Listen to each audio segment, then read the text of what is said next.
नमस्कार, मैं हूं अफसर कमाल और आप देख रहे हैं न्यूज टाइम्स।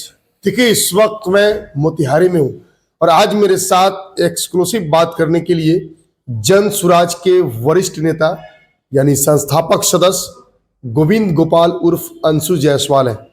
इनसे हम बात करेंगे और कई सवाल करेंगे, क्योंकि बिहार में आजकल जन सुराज यानी प्रशांत किशोर जो जन सुराज के सूत्रधार है, उनको लेकर कुछ ज्यादा ही चर्चा है और आगे कुछ मोतिहारी क्षेत्र के लिए क्या कुछ है, इसका इन सब मुद्दे पे मैं सवाल करूंगा और जानने की कोशिश करूंगा।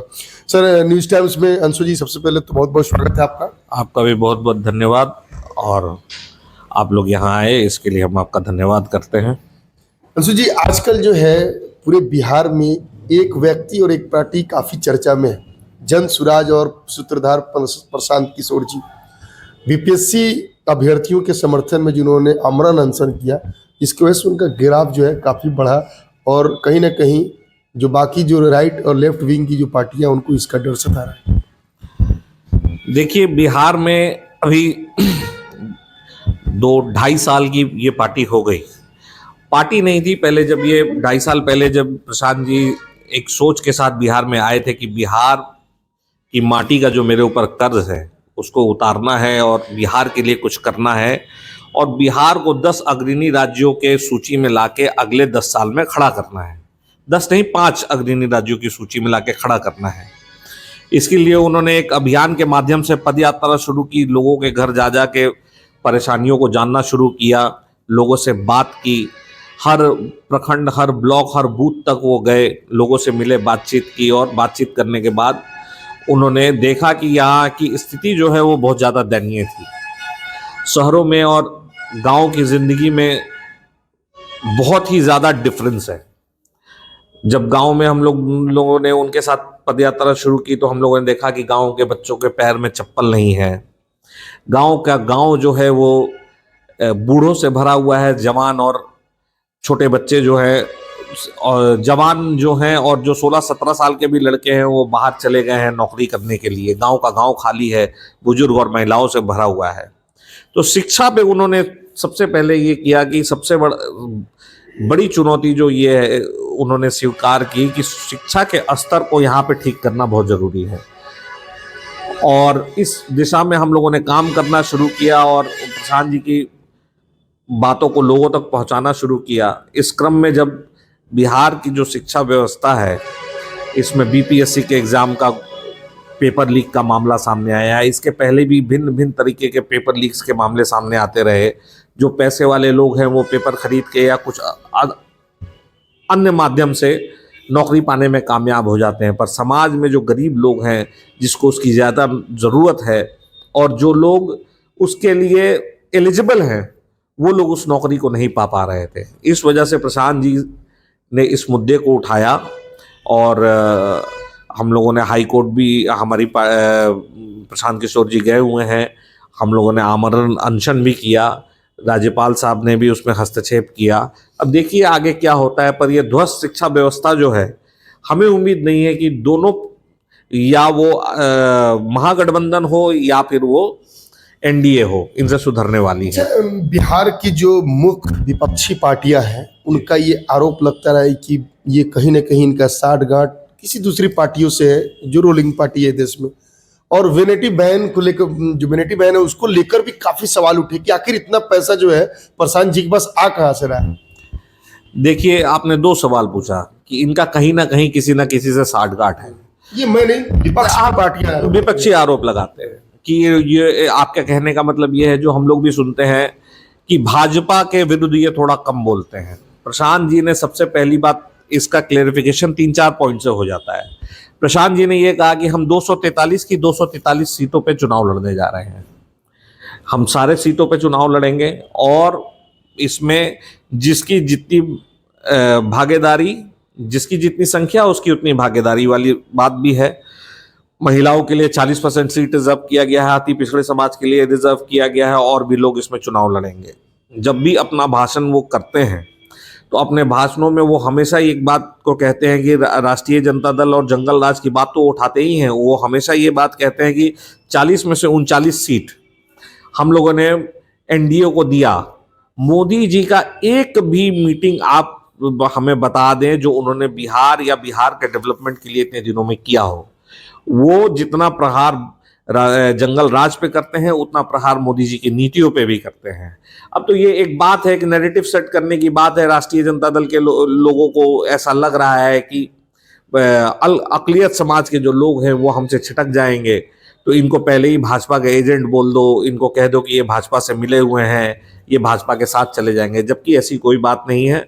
हमारी पार्टी 243 सीटों पे चुनाव लड़ेगी जैसा हमारे सूत्रधार प्रशांत जी का कहना है, और हम लोग ना किसी से अभी गठबंधन करने जा रहे हैं ना चुनाव बाद गठबंधन करने जा रहे हैं। ये भी इस मुद्दे पे भी प्रशांत जी की बातें बिल्कुल क्लियर है, और आप निश्चिंत रहें। या तो वो हमेशा कहते हैं या तो अर्श पे मरेंगे या तो फर्श पे मरेंगे, अर्श पे रहेंगे या तो फर्श पे रहेंगे, पर किसी के साथ हम लोग नहीं पहली बार देखा गया कि किसी राजनीतिक दल ने किसी मतलब अल्पसंख्यक समाज का स्पेशल मीटिंग बुलाया हो, मुस्लिम लीडरशिप कॉन्फ्रेंस, जिसकी वजह से बिहार में कहीं ना कहीं बहुत सारी पार्टियों में जो है ये डर सता रहा है कि कहीं सेंधमारी ना हो। देखिए वोट बैंक में देखिए वो कॉन्फ्रेंस की बात ये आधी अधूरी आपको वो है। पटना के बापू सभागार के अंदर हम अकलियतों की भी एक अलग मीटिंग हुई, मुस्लिम लीडरशिप की अलग मीटिंग हुई, कर्पूरी जयंती हम लोगों ने मनाया, वहाँ पे अति पिछड़े समाज के लोगों की मीटिंग हुई। उसके बाद सेवरल टाइम्स बहुत सारे मीटिंग्स होते रहे हैं। प्रशांत जी ये बात बताना जरूर चाहते हैं कि जहाँ पे यादव और मुस्लिम की संख्या है, जहाँ मुस्लिम की संख्या ज्यादा है, वहाँ यादवों को टिकट लालू जी दे देते हैं, पर मुस्लिम्स को टिकट नहीं देते हैं। वो कहते हैं ना प्रशांत जी, हमारे सूत्रधार एक बात कहते हैं कि लालटेन का एक तेल है अकलियत समाज। अकलियत समाज को उन्होंने जलाया, उसका इस्तेमाल किया, उसका वोट लिया, उन्होंने अकलियत समाज के लिए कुछ किया नहीं, और अकलियत समाज अपने आप को ठगा हुआ महसूस भी कर रहा है, तो लोगों को डर लगना तो स्वाभाविक है। उसी को बचाने के लिए ये लोग ऐसा प्रचार कर रहे हैं कि ये भाजपा की बी टीम है या ये है या वो है, ऐसी कोई बात नहीं। अच्छा, बिहार की राजनीति और देश की राजनीति को कहाँ देख रहे हैं आप?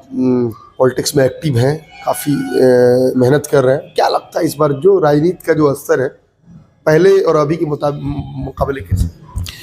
देखिए, हर 15 साल पे जो है ना, जो बच्चे जो हैं वो बड़े हो जाते हैं और लोगों का नैरेटिव चेंज हो जाता है। और पहले ऐसा था कि लालू जी जब आए थे तो उन्होंने सामाजिक न्याय की लड़ाई लड़ी।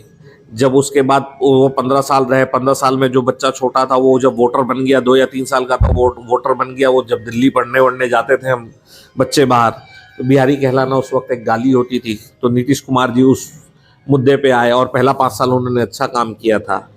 अब नीतीश कुमार जी जो है उन्होंने एक स्टैग्नेंट हो गए, एक जगह ला के बिहार को रोक दिया है उन्होंने, और बदलाव की जरूरत है। और लोग जो है ना, लोगों के बीच में एक बहुत बड़ी बात जो हम लोग पंचायत स्तर तक, बूथ स्तर तक हम लोगों ने जो मीटिंग की उसमें सामने आया कि अब ऑप्शन के कमी में, ऑप्शन के अभाव में हम लोग क्या करें। जंगल राज को 2 धड़े में हम लोग बटे हुए थे, तीसरा कोई हमारे पास ऑप्शन ही नहीं था। ऑप्शन आया है तो लोग इधर जुड़ेंगे। और अभी तो आकलन हम लोगों का ये है कि पढ़े लिखे लोग और जो लोग बिहार का डेवलपमेंट चाहते हैं, प्रशांत जी के बात से काफ़ी कन्विंस है, और हम लोग चुनाव में उतरेंगे तो अच्छी सीटें लाएंगे। अच्छा, बहुत सारे लोगों के मन में ये सवाल है कि बहुत सारी पार्टियां चुनाव से पहले आती है, बहुत सारा सपना, मुंगेरी लाल के सपने दिखाए जाते हैं, चुनाव खत्म हुआ सारे बात भूल जाते हैं। ऐसा तो प्रशांत जी से उम्मीद नहीं ना? देखिए, प्रशांत जी ने जब पहले दिन भी यहाँ आए थे, वो पहले दिन से जो बात कह रहे हैं वो आज तक वो बात कह रहे हैं। उन्होंने कहा था हम 243 सीट पे लड़ेंगे, और 243 सीट पे लड़ रहे हैं। उन्होंने पहले ही कहा था कि ना हम किसी से गठबंधन करेंगे चुनाव के पूर्व, ना ही बाद में। उन्होंने अपने साक्षात्कार में हमेशा कहा है कि या तो अर्श पे मरेंगे या तो अर्श पे रहेंगे या तो फर्श पे रहेंगे, लेकिन किसी के साथ हम लोग जाएंगे नहीं। और इस बात को आप ऐसे समझे, वो इंसान पैसा इतना कमा रहा था, सब कुछ उनके पास था, लोगों को चुनाव जीतवा रहे थे, चुनाव प्रबंधन का अच्छा खासा उनका कारोबार चल रहा था। वो सब कुछ को छोड़ के अगर बिहार आए हैं तो उन्होंने वो कुछ सोच के ही आए हैं, और बिहार के डेवलपमेंट के लिए काम करने के लिए आए हैं। इस बिहार से वो हैं, इस माटी का जो कर्ज है उसको उतारने के लिए आए हैं। और मुंगेरी लाल के क्या सपने वो दिखाएंगे? वो ये कह रहे हैं कि जो शिक्षा व्यवस्था है उसे हम दुरुस्त करेंगे। और उसका फंड कहाँ से आएगा, ये एक एक लोग मुंगेरी लाल के सपने दिखा देते हैं, आके घोषणाएं कर देते हैं, पर उसका पैसा कहाँ से आएगा इसका उनके पास कोई रोड मैप नहीं होता है। तो प्रशांत जी जो बात कहते हैं उसका एक रोड मैप भी बताते हैं कि ये इतना हमने डेवलपमेंट करना है, इसमें इतना खर्च आएगा और इस खर्च की व्यवस्था हम यहाँ से करेंगे। जैसे उन्होंने कहा कि शिक्षा में जो पैसे लगेंगे, हम आएंगे तो एक दिन के अंदर शराबबंदी बंद कर देंगे और शराब का जो रेवेन्यू आएगा उस रेवेन्यू को हम यहाँ पे डालेंगे और उससे शिक्षा व्यवस्था को हम सुधारेंगे। तो शराब कहाँ बंद है, होम डिलीवरी चालू है, सिर्फ दुकानें बंद है, होम डिलीवरी चालू है, पैसा माफियाओं के जेब में जा रहा है। अच्छा, मोतिहारी क्षेत्र में, मोतिहारी विधानसभा की मैं बात करूं तो आपको लेकर काफ़ी चर्चाएं हैं और हर जगह आपका होर्डिंग पोस्टर भी लगा हुआ है। तो क्या मैं इस बात को मानूं कि अंशु जायसवाल जो है 2025 में ताल ठोकने को तैयार है, और एक अच्छे खासे बिजनेसमैन होने के बावजूद भी आपने पॉलिटिक्स को फिर क्यों चुना?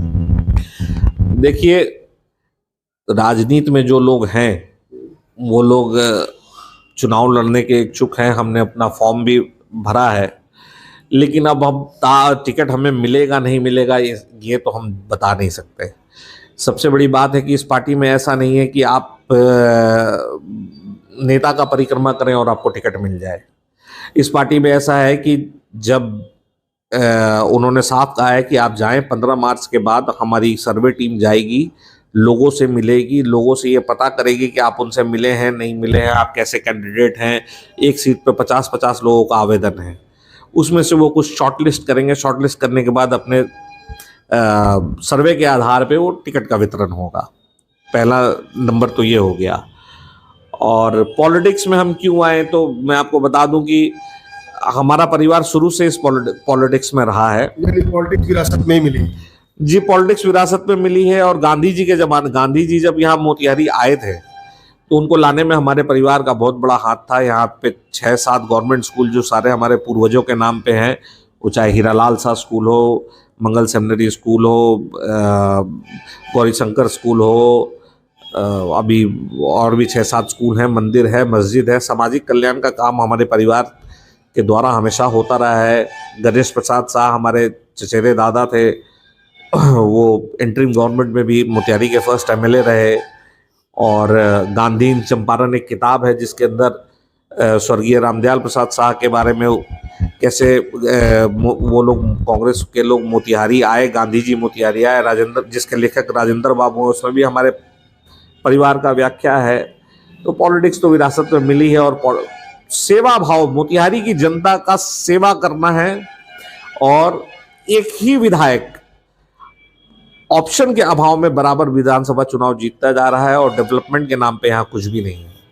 इस वजह से इस चुनाव में उतरने की इच्छा है और मोतिहारी को डेवलप करने की इच्छा है। चलिए, मैं थोड़ी देर के लिए मान लूं कि ये पार्टी आप पे भरोसा जाती है, आपको उम्मीदवार बनाती है मोतिहारी से, तो क्या किन मुद्दों पे आप जाएंगे और क्या लगता है मोतिहारी विधानसभा में अब तक विकास के मामले में कहाँ पीछे और कहाँ आगे? सबसे पहली बात तो जो मैं पंचायत बैठक और हमने करी है उसमें सबसे ज़्यादा जनता त्रस्त है सीओ ऑफिस से।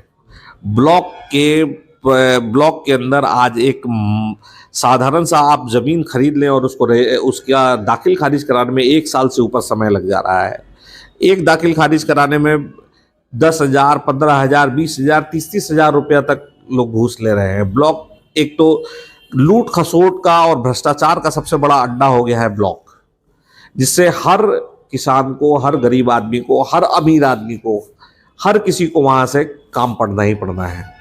एक तो भ्रष्टाचार जो है यहाँ पे ख़त्म करना बहुत ही ज़्यादा ज़रूरी है, जो कि यहाँ बहुत व्यापक नाले ऐसे हैं जो सड़क के ऊपर नालों की, मतलब नाले में सड़क है या सड़क पे नाला है, इसकी अभी आप परिकल्पना नहीं कर सकते हैं। तीसरा और सबसे बड़ी बात है कि जो भी व्यवस्था है, जैसे कि सबसे बड़ा मुद्दा हम लोगों के लिए ये है कि शिक्षा का जो स्तर है उसको अपने, अगर हमारी सरकार बनती है तो उसके माध्यम से नहीं बनती है, अगर हम यहाँ का प्रतिनिधित्व करते हैं तो शिक्षा व्यवस्था पे को सुदृढ़ करना सबसे बड़ी प्राथमिकता होगी हमारी। और जनता से जो भ्रष्टाचार का सामना करना पड़ रहा है, जनता असहाय है। विधायक के पास जाती है तो वो कहते हैं ठीक है हमने फ़ोन कर दिया आप चले जाइए, और फ़ोन करने के बाद भी 1 साल 1.5 साल जनता दौड़ते रहती है। सड़क और नालों की स्थिति जो है सो तो है ही है। और क्या आपको बताया, मतलब मुझे डेवलपमेंट के नाम पे तो मैं इस पे एक सवाल करना चाहता हूं कि आज 20 साल से प्रमोद कुमार यहां पे हैं। मोतिहारी की जनता उनसे 5 काम नहीं, 1 काम पूछे जो प्रमोद कुमार ने मोतिहारी के डेवलपमेंट के लिए किया हो, जो डिपार्टमेंटल काम हो, जो स्वतः होता रहता है, उसको छोड़ के प्रमोद कुमार ने क्या काम किया है वो ये बताएं।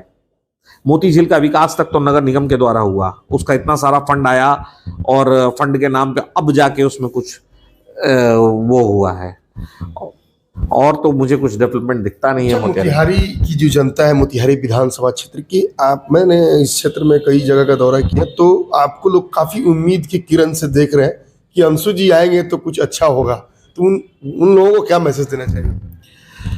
बस मैसेज यही देना चाहेंगे कि एक मोतिहारी का नेता नहीं, बेटा समझ के हमें एक बार सेवा का मौका दें।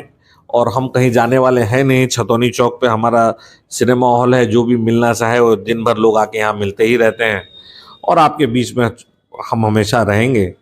और अच्छा काम करेंगे तो आप आगे मौका दीजिएगा, नहीं करेंगे तो हमारी पार्टी में राइट टू रिकॉल भी है। ऐसा नहीं है कि एक बार आप विधायक बन गए तो 5 साल आप कंटिन्यू कर सकते हैं। अगर लोग, जनता उनसे खुश नहीं रहेगी तो 2.5 साल में भी हमारी पार्टी अब विधायक को रिकॉल कर सकती है।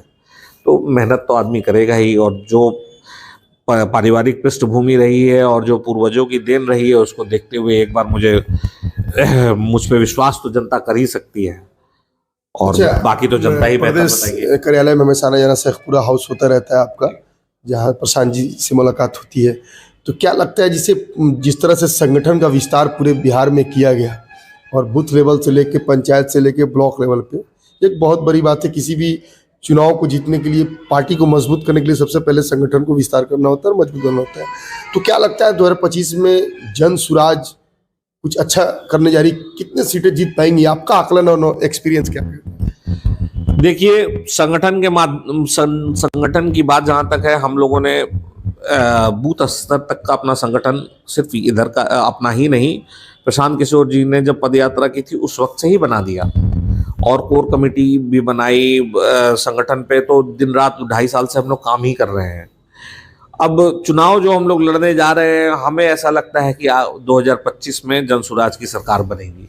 एकदम डंके की चोट पे जनसुराज की सरकार बनेगी, परिवर्तन होगा, और हम लोग जब आएंगे तो प्रशांत जी के मार्गदर्शन में बिहार को अग्रणी राज्यों की सूची में लाकर खड़ा करेंगे। आप लगातार आपका जनसंपर्क चल रहा है, लोगों के बीच जा रहा है, इंटेलेक्चुअल लोगों से मुलाकात हो रही है, और इस पार्टी से वैसे लोग भी जुड़े हैं जो समाज के पहले फरिश्त में, जो पढ़े लिखे शिक्षित लोग हैं। तो क्या लगता है रेस्पॉन्स कैसा मिल रहा है?